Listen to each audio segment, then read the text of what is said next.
Who are we kidding? Would. Great song. Do I need that much detail? Specifically about my brother-in-law? Probably not.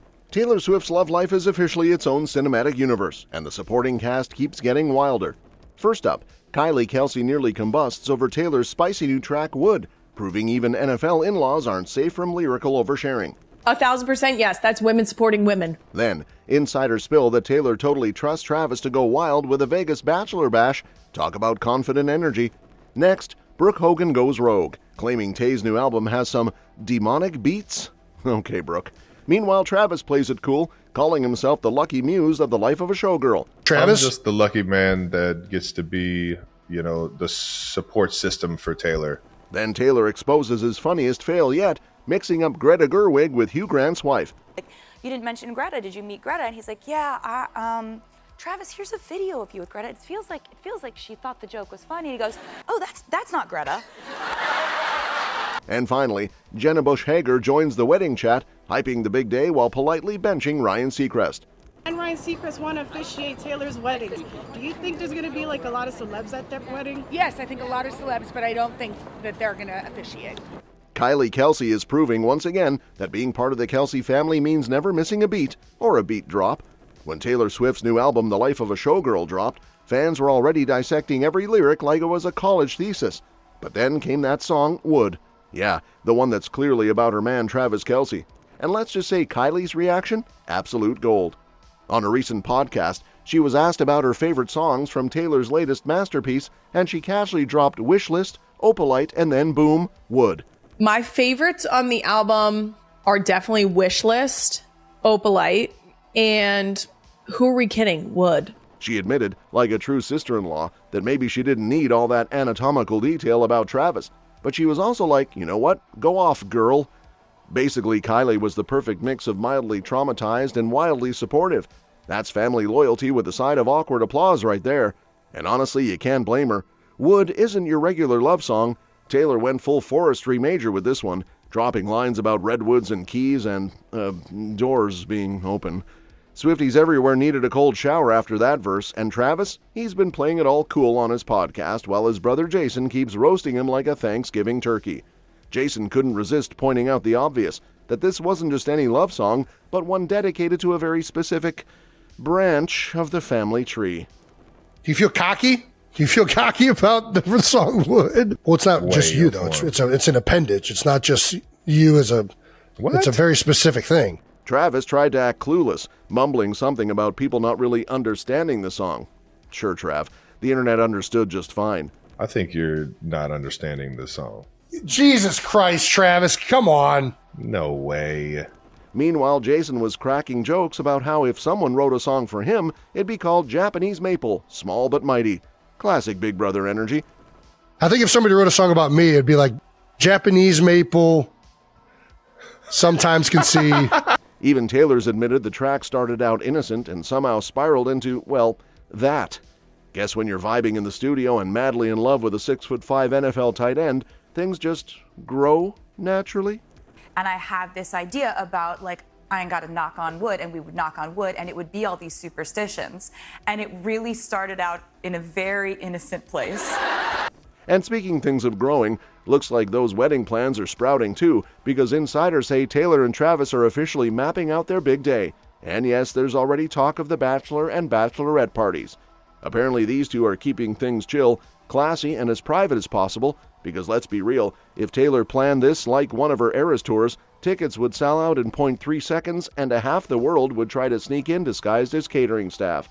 Insiders say the Lovebirds are doing this their way. No drama, no diva moments, just two people trying to pull off a wedding without the internet setting their registry on fire. The plan? Bring in a pro wedding planner to juggle all the details while Taylor rolls out her new album and Travis dodges 300-pound linemen on Sundays. Priorities, right? Apparently Taylor doesn't want this to feel like the Taylor Swift Show Matrimony edition. She's making sure it's about them. A joint venture, as the insiders put it. Translation? She's not trying to be a bridezilla. She's just trying to have fun without the paparazzi hiding in the bushes. And when it comes to the guest list, sorry Swifties, that Rhode Island beach house might be gorgeous, but it's not fitting all of you. Only the inner circle's getting the golden ticket, and yes, NDAs will probably be thicker than the wedding cake. But the best part? Travis's bachelor party plans.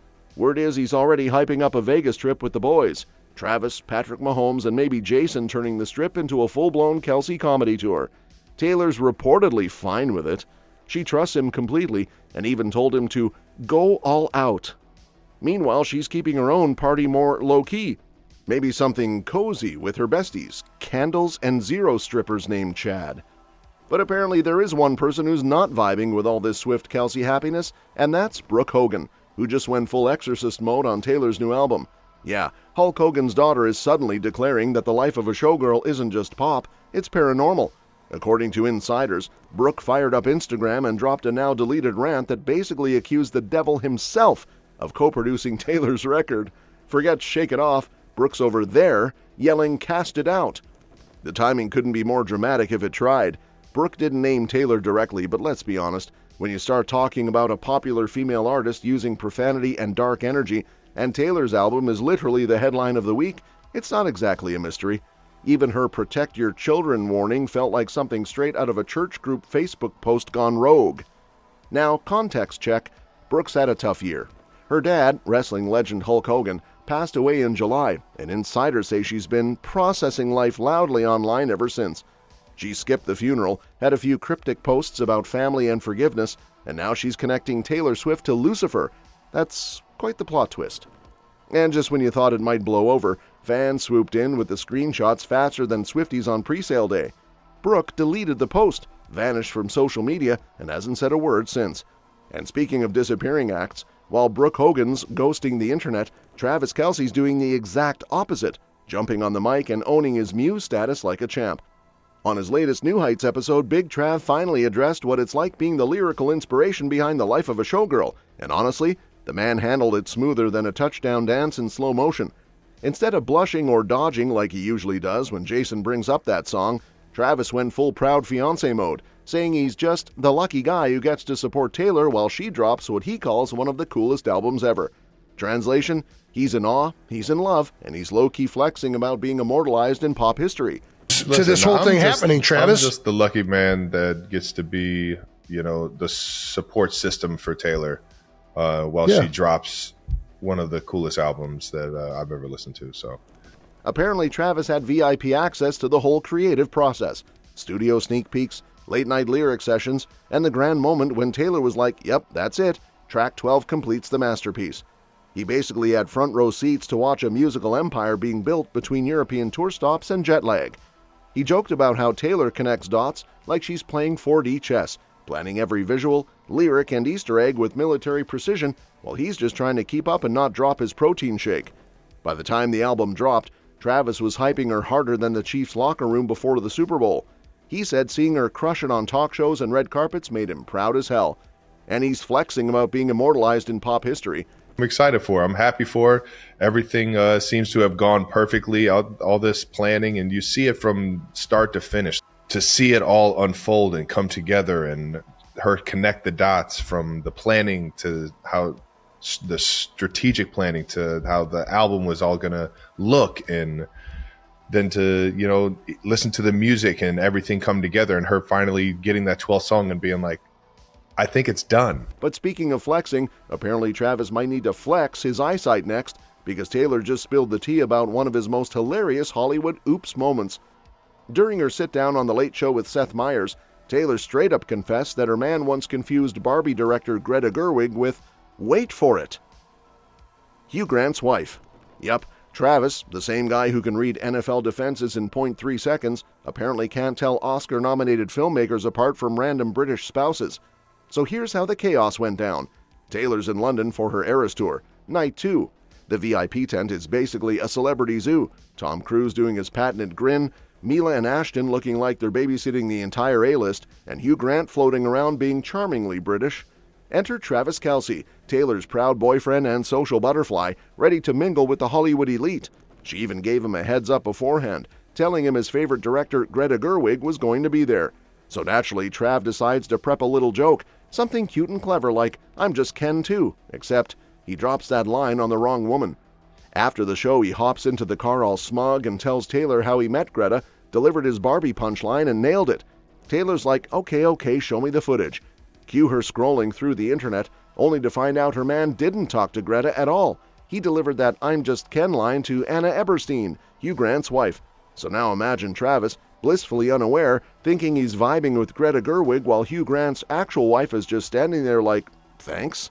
Like, you didn't mention Greta. Did you meet Greta? And he's like, yeah, and I was like, okay, well, what did you say? He's like, well, I walked up to her and I was like, I love Barbie. I'm seeing all over the internet is just videos of Travis dancing with Greta all night, like they're best friends. Travis, here's a video of you with Greta. It feels like she thought the joke was funny. He goes, oh, that's not Greta. And speaking of people talking about Taylor's wedding like they're already on the guest list, Jenna Bush Hager just tossed her name into the chat.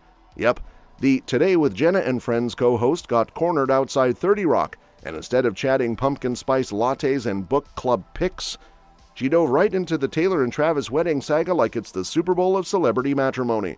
Jenna was all smiles, totally fangirling over the idea of Tay and Trav tying the knot, but she did what everyone secretly wants to do and shut down the Ryan Seacrest hype train.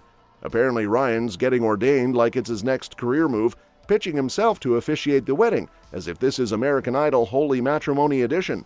Jenna, not having it. She basically said the vibe is A-list glam, not hosted by the guy who announces your alarm clock every morning. Ryan Seacrest want to officiate Taylor's wedding. Any predictions? Do you think there's going to be like a lot of celebs at that wedding? Yes, I think a lot of celebs, but I don't think that they're going to officiate. To be fair, Ryan's been putting in the work. He even got officially certified to officiate his co-host Tanya Rad's wedding earlier this year, so he's not just playing priest for clout. But still, Taylor's ceremony? That's not your average Malibu backyard event. That's the Met Gala of love. And insiders say while Ryan's enthusiasm is adorable, the odds of him actually standing between Taylor and Travis, reading vows in his radio voice, are slim to none. Meanwhile, Jenna was living her best Swiftie life, gushing about Taylor's album The Life of a Showgirl. Yes, even the scandalous track would. She apparently laughed off the drama around it, saying people need to chill because she's heard worse from Nicki Minaj. Respect. Jenna's basically that cool aunt who brings snacks to the party and doesn't judge your playlist. That's all for this video, folks. We'll see you next time.